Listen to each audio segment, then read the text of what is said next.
Hi, I'm Teresa from Saving the Green, and today I want to show you how easy it is to take a cutting, not this tiny usual size, but this size much bigger. And the beauty is that it's an exact genetic clone of the parent plant. It's all thanks to this clever device called an air propagator. I have two different sizes of it here with me right now.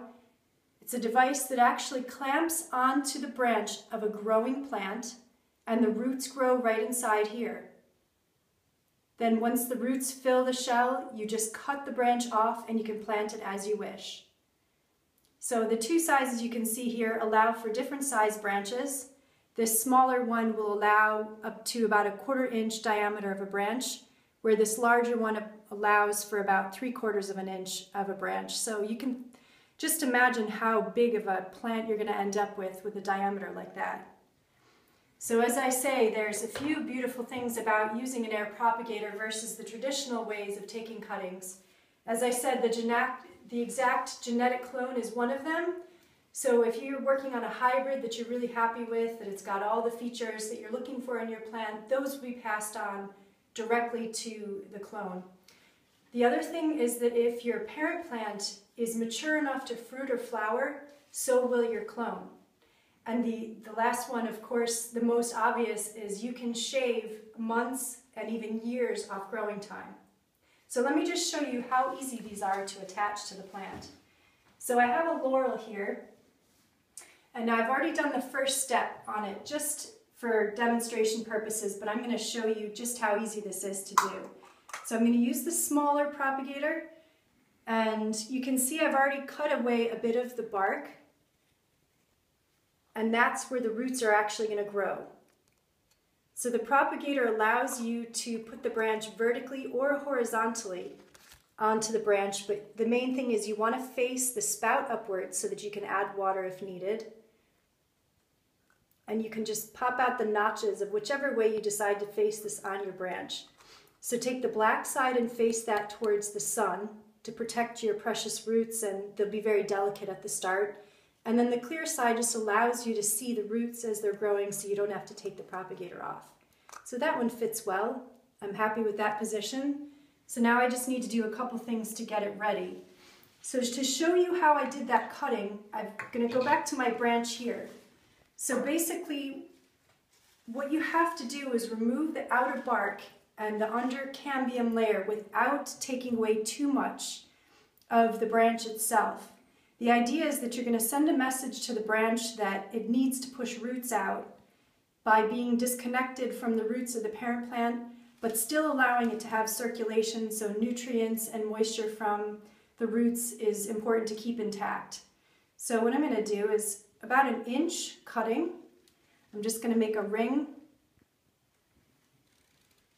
and then about 1 inch away I'm going to make another ring. And you don't have to be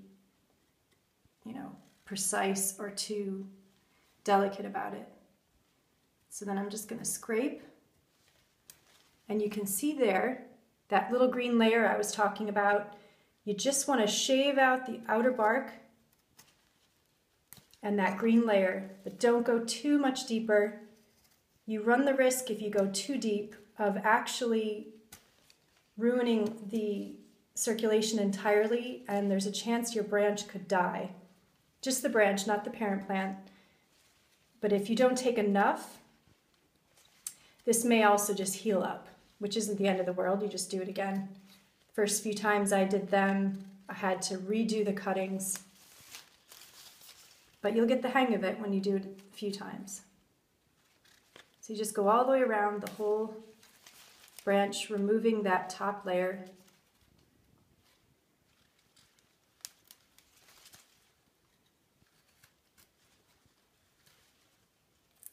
It's important that you get the whole way around. Don't leave any little path for that circulation to still happen.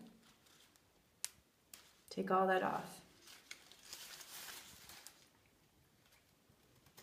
Now that looks good.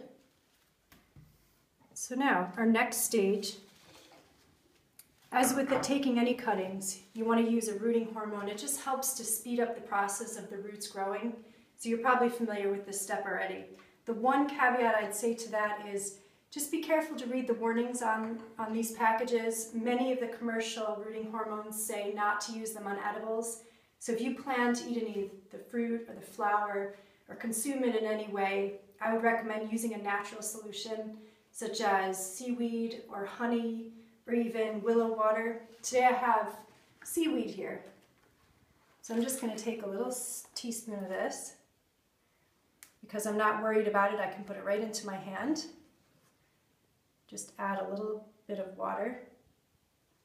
And I'm just going to make it into a paste. Now, depending on whatever hormone you end up using, it's going to be a little different process. But I just want to smooth it all around that wound.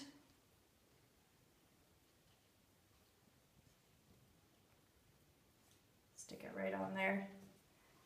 And then any little extra bit I have,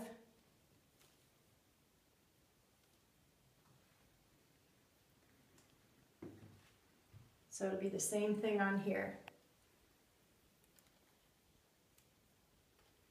Get a little more water if I need to.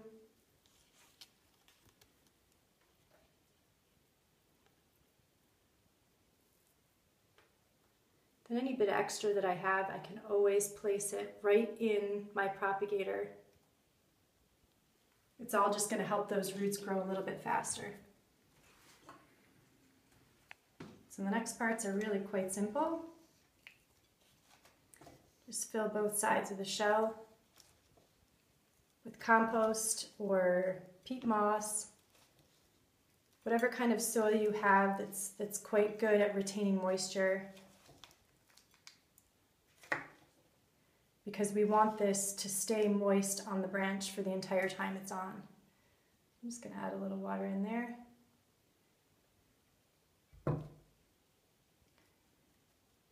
I can add a little water into the other side.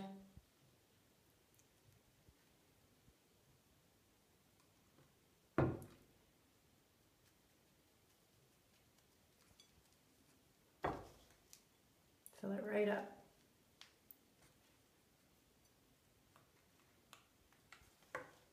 Okay, and then all I do, line up the little notches on the sides.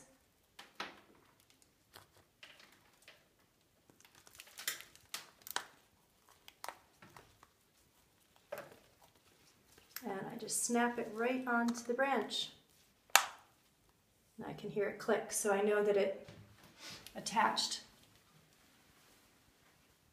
So ongoing, I'm just going to want to add a little water through the spout. If I find that it's looking really dry, I can tell by looking through the clear side. Now this is a nice small branch. It's not too large, so between 4 and 6 weeks I should really start to see something happening inside the clear side. If I really want to speed it up, I could pinch off the flowers. Now the power of the plant, when it's flowering, it's really pushing all of its energy into the flowers, so just taking that off will speed up the root growth a small bit, but it's not essential either. If you wanted to retain those flowers, it's not a problem. They will grow back, as well as I said. They do retain the genetics because it's an exact clone. They are able to fruit and flower in the first season, and they shave months, if not years, off growing time. So when that shell is nice and full of roots, I actually just cut it off. Just imagine that this one was on for a few weeks. This will be full of roots. Put it down into a pot or straight into the soil, and I've got a new mature plant. So if you're interested in air propagators, just click to buy. We hope you enjoy them, and please come again where we'll show you lots more videos of us actually cutting off successful rooting on all different kinds of plants done with air propagator. Thanks for watching.